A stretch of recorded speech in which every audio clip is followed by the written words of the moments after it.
Well, welcome back, boys and girls.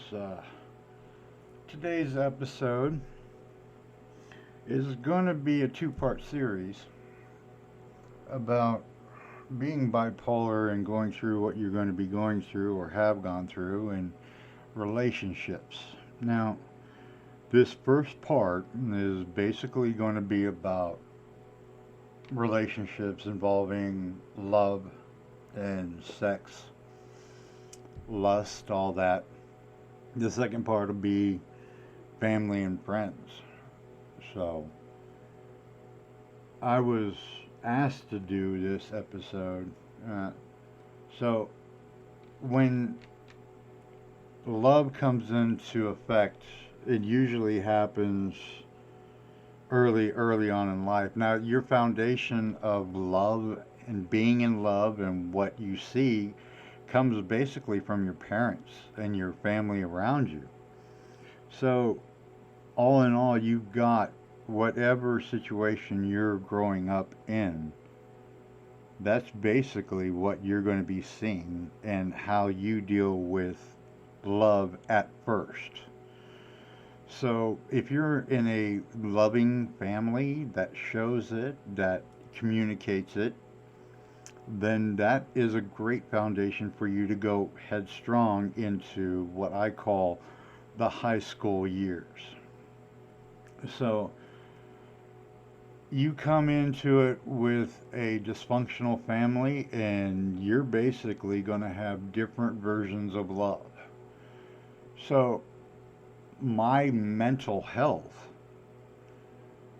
didn't kick in really until my puberty hit 12, 13, and with that came hormones. And with the hormones came my different, say, I was introduced to lust.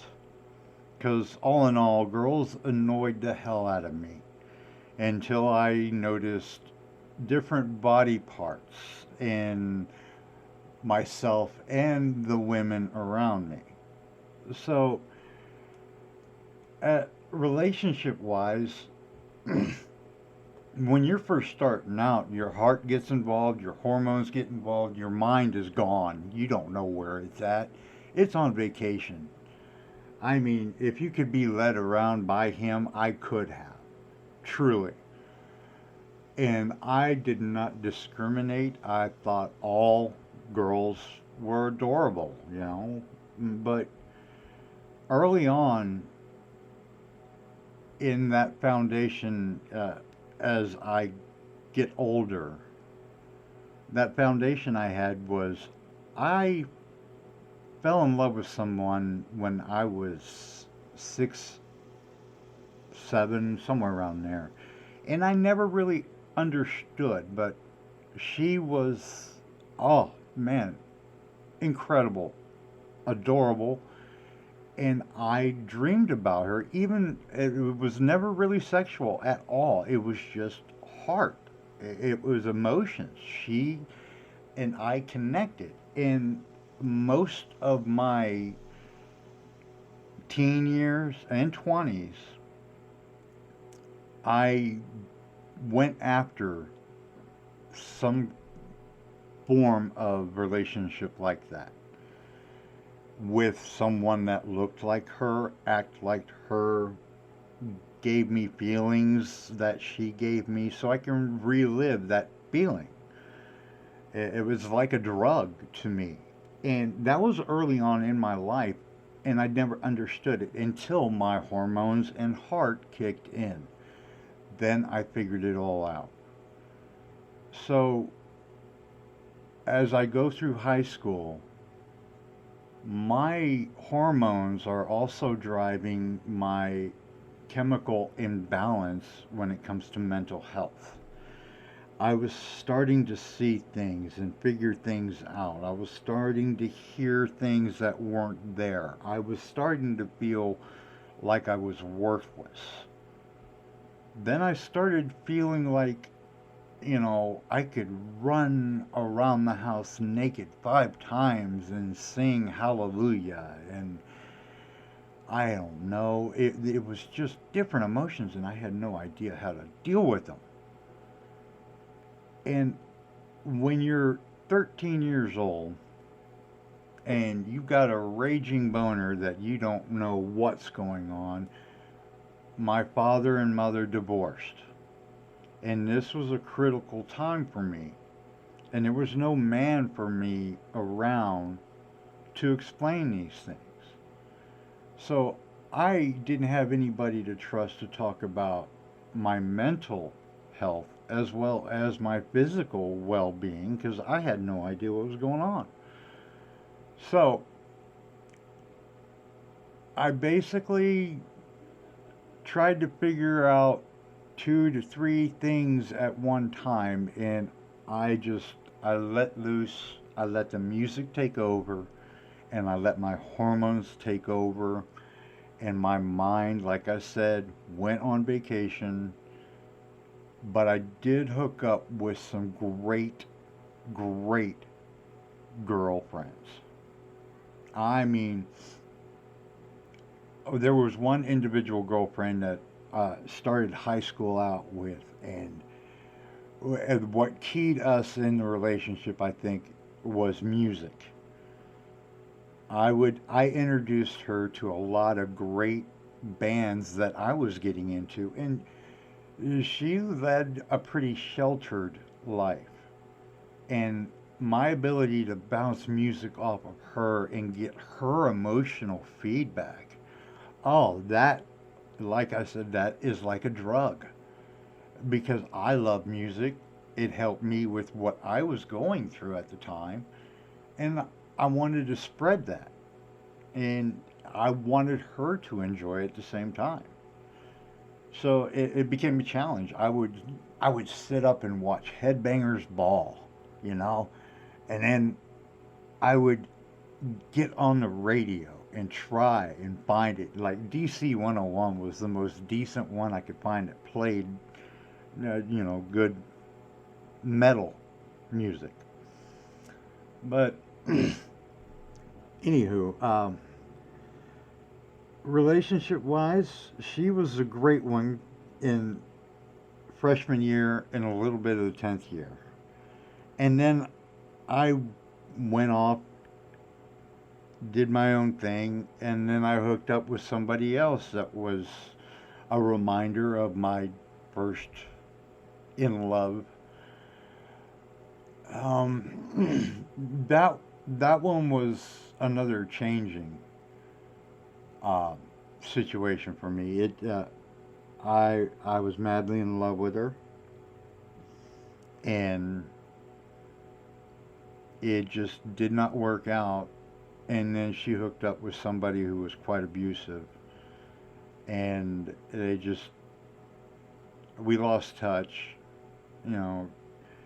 But there was times where I was worried, and she knew it. We got in touch a little bit later on, and she is so happy. She's got a great family. She's married to a really good man, and she did thank me for saying something about her past relationship that was quite painful for her. So then there's other relationships that I got myself into that I finally figured out that they were stepping stones. And me trying to figure out, and I don't mean that offensive, it's like uh, Jenga. You're trying to build yourself and you're trying to figure out who you are.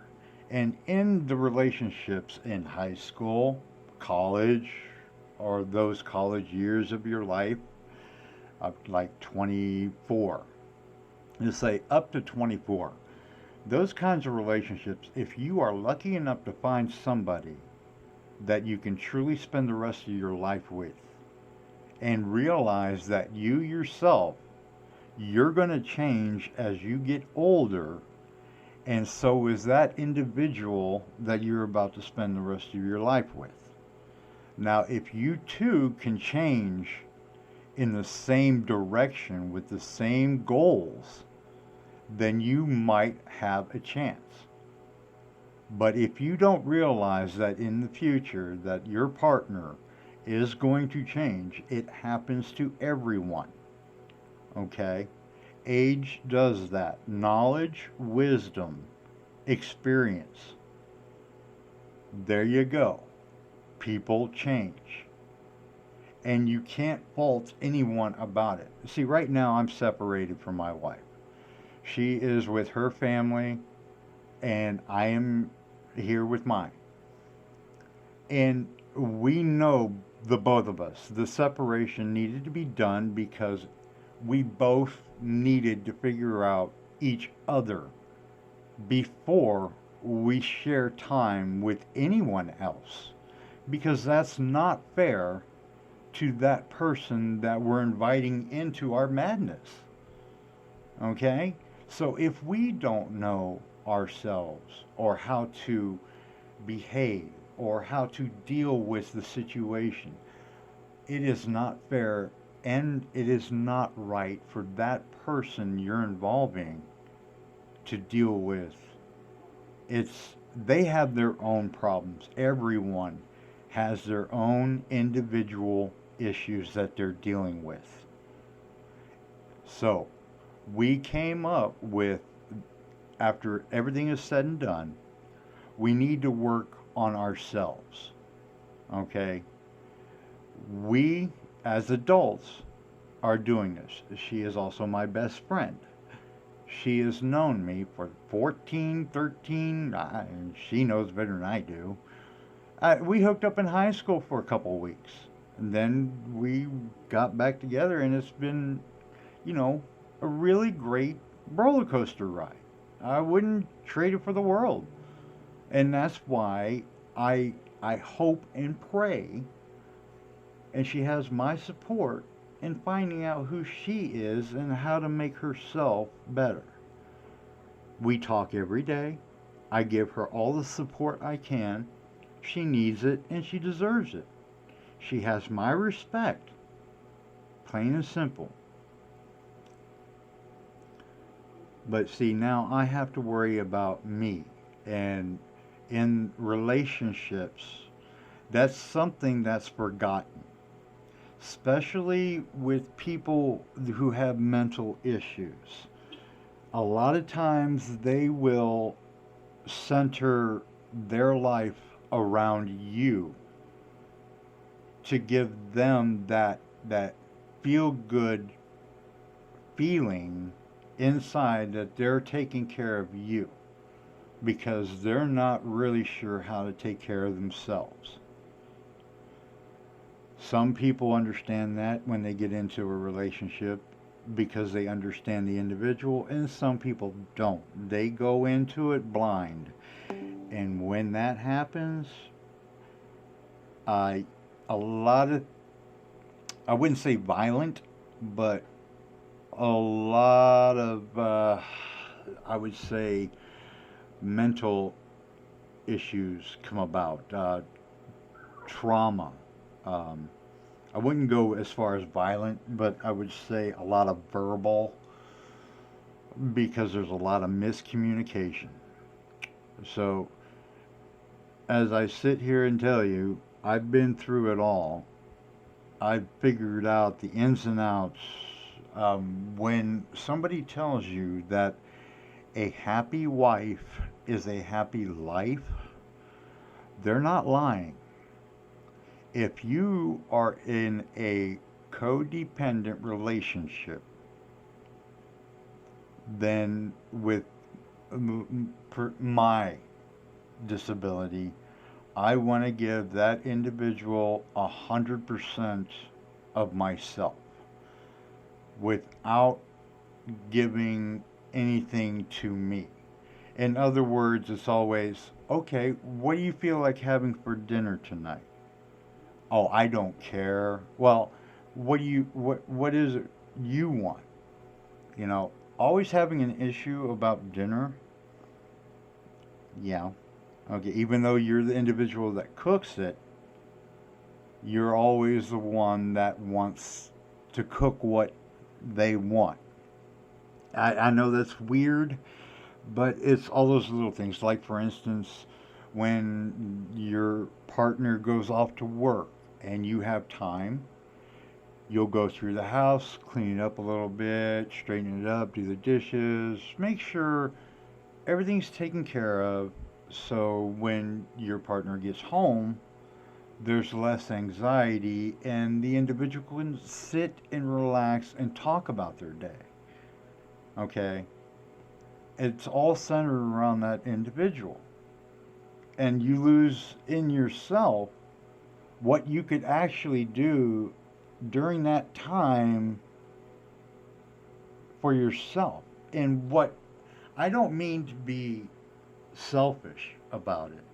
What I'm saying is there's got to be a time where you can be you and do the things that you enjoy doing. Okay, you can't center your universe around a individual because it will implode and you will have nothing left when it does. Okay? Losing yourself, being at the bottom of the barrel because a relationship has not worked out the way you feel it should, there's ways out of it because you can go to the people you care about the most. If you are in a relationship that you can't survive anymore, and you can't at that moment talk to the individual in the relationship, then if you need to save yourself, then save yourself. There are friends and family out there that can help you. I know for a fact that every one of you has someone in their life that they can pick up that phone, call them up, and explain to them in detail what you're going through. I guarantee you they will be there for you. Okay? Someone in your life does that for you. Okay? So when you are in a relationship and things are changing and you have mental issues on top of that, or you have trauma from past relationships, PTSD, complex PTSD from abuse in the past, and I guarantee you there are a lot of individuals out there that have been abused by someone they love. Okay? So all of this is going into learning how to share time with someone. And that is so hard to do when you can't even figure out how to spend time with yourself. So before you get into a relationship, realize that everyone changes. You have to adapt if you love that person, or let them go. And if they come back to you better and you feel like you're in a good spot on who you are, then maybe life will be a lot easier on the both of you. Because I gotta tell you, you can't go through life alone. United States of America will not allow you to go through life alone. You have to have a two-income family. Period. I don't care if you're upper class. The way things are going now, no, no. So, I mean, if you're starting out in relationships, uh, after dealing with mental issues and trying to figure yourself out, there's a lot of, triggers that you're going to find that you had no idea were there. And with all everything going on, you got to also remember too your upbringing. What was it like at home? Do you want to you want to continue that circle, or do you want to get help? Because I got to tell you, everyone, every single person on this planet needs therapy. Okay, as much shit as Earth, as the world, as America, the idiots out there that are just starting trouble just to get their name in the paper. Yeah, people doing stupid things just to get noticed or, make a statement. Dumbasses. It grinds my gears when I see stupid idiots out there. And all of them are tagged with mental illness, by the way. But just on the news, cops stopped a 4-month pregnant woman, gun pointed, and I, you know, and I love the cops. I do. I, there's just bad apples everywhere, especially the Catholic Church. Anywho, relationships. Down and dirty, and the sum of it all is as you get older, you realize how your mind and your heart work. You learn to control them through the different relationships that you have growing up. Some of us have that heart stealing, heart throb loving relationship at age 6 and 7. But then some of us don't have anything until they walk the halls down their high school for the first time and see a plethora of beautiful young women that will take control of your life and just, I don't know, get your shirt wet, wring it out, throw it over the hanger. Because that's what you're going to be until you realize what you actually are looking for. It's going to be fun and games until somebody gets their eye shot out. And I just hope it's not you. So, all in all, fun and games, ladies and gentlemen. There are times where the world is your oyster, and then there's other times where you're just drying on a rack waiting to get put back on. I don't know. This is Doobie Stacks out on relationships. Have fun with them, but don't take them seriously until you figure out who you are and how much you love you before you start loving someone else. I'm out. Peace.